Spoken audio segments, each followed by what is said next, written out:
Alright, you bastards, this is Some-Belgian-prepper, and today I want to talk about mealworms for preppers. But first, before we start, if you're interested in the detective stories, this is the first part of an 11-part detective series.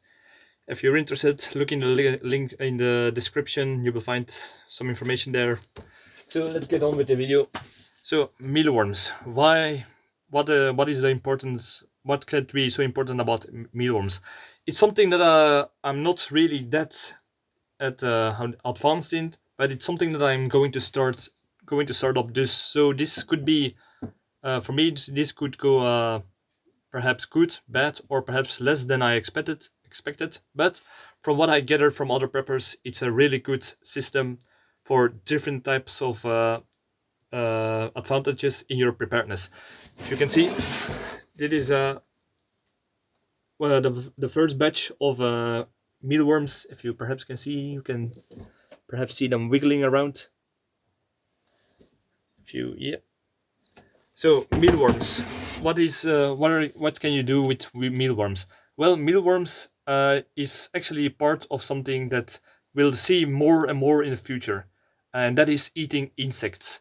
And it's not only for human consumption, but it can also be used for if you're going to fishing as live bait, or to feed to your chickens as a way to get them a healthy diet by feeding them sometimes some mealworms, and that's good for their eggs, for laying eggs, and for their health. So there's also a benefit. So three good things about mealworms so far. And yeah, Europe has a few years ago, the European Union more or less has made it approval that in food consumption there could be used like 2 or 3% of insects could be mixed with regular food.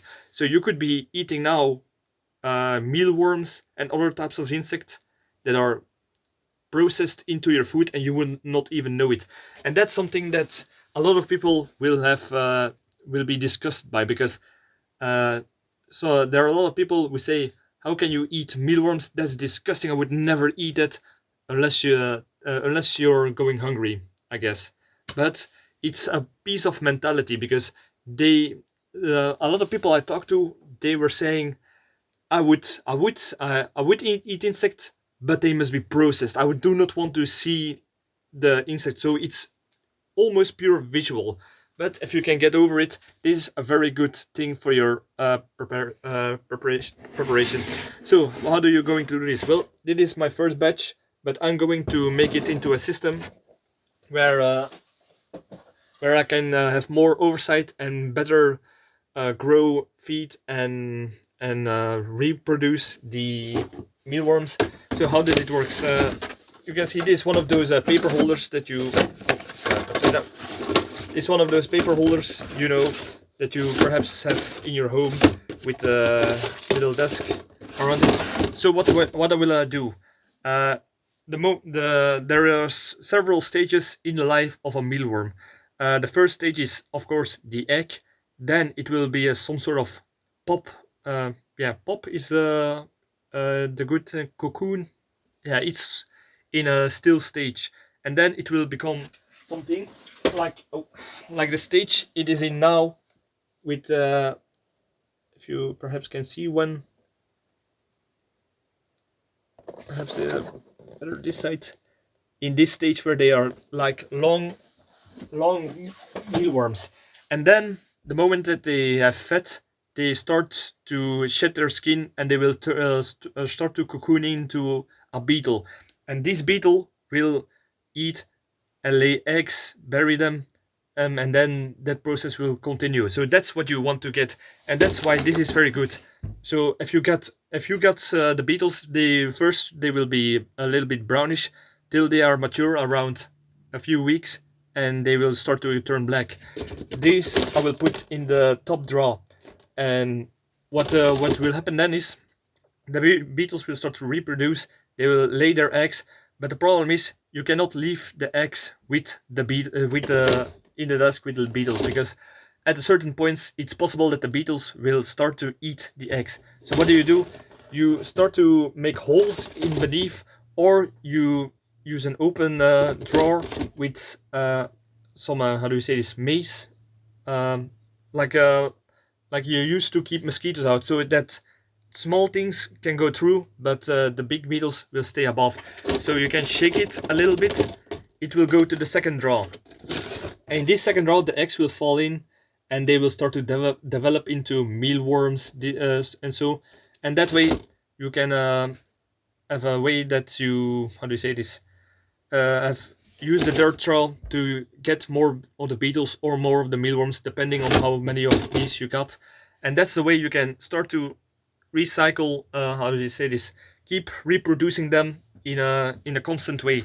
So what will happen is beetles, eggs start to pop, and the dirt draw, you can see what you think it will be best, and that way you keep shifting them till you always have a constant supply of mealworms.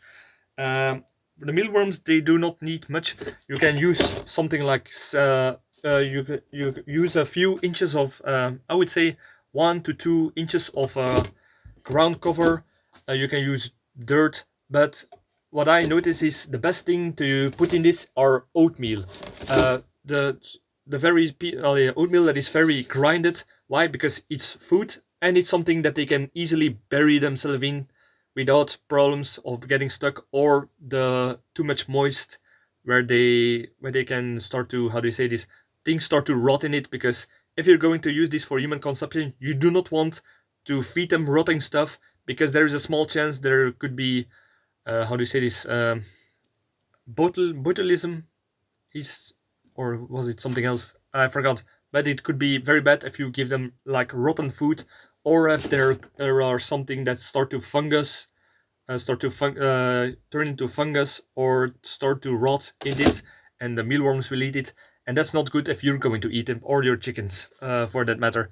So I would say just a few 1 or 2 inches of oatmeal layers, or perhaps some grinded grain or something dry. And what you do next is, where the mealworms will live, you give them something to eat. Usually they will have enough with the oatmeal, but they need something to eat, something easy to eat with moist in it, so they can have their water to reproduce, because it takes a lot of energy to turn into an egg, cocoon, mealworm, and then shed their skin and turn into beetle. That takes a lot of energy. So that's why I use oatmeals, so they always have enough energy. I put some sort of vegetables in it. You can use a sliced potato, sliced carrots, paprika, all those things. Something that has some fluids in it that they can eat easily and eat fast. Because what I notice is when I put carrots in this, inside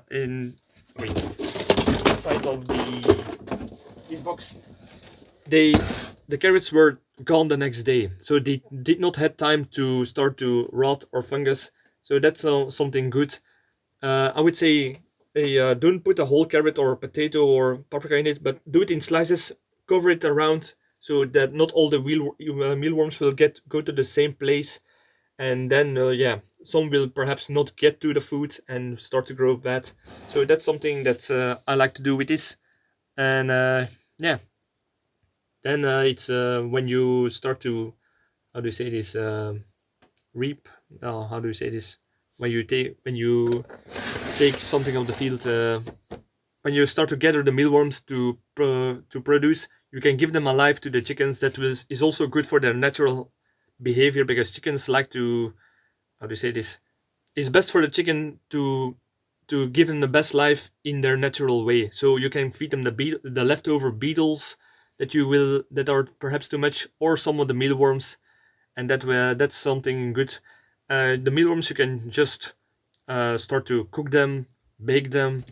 Uh, I would not recommend to eat them raw, because if they have eaten something rotten, or there is something in it with a disease, that could be bad for your health if you eat them raw. So always cook them at least, or bake them, and yeah, that's something you can do.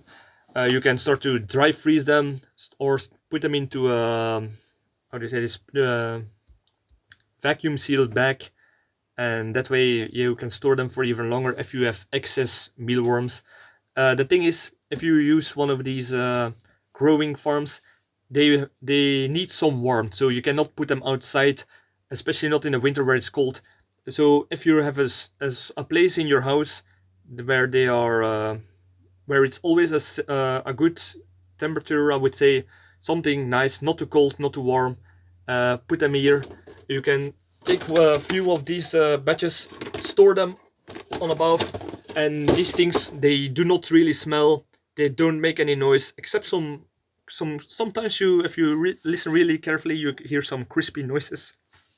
And if you listen, yeah, you can hear something crackling, but that's just the mealworms moving into the, how do you say this, into the oatmeals. And yeah, it's simple as that. It's a way to grow proteins from almost nothing. And yeah, it's a good thing to have in your survival preparedness. And another benefit is you can do this even if you live in an apartment. If you live in an apartment, you cannot keep chickens or grow your own vegetable garden.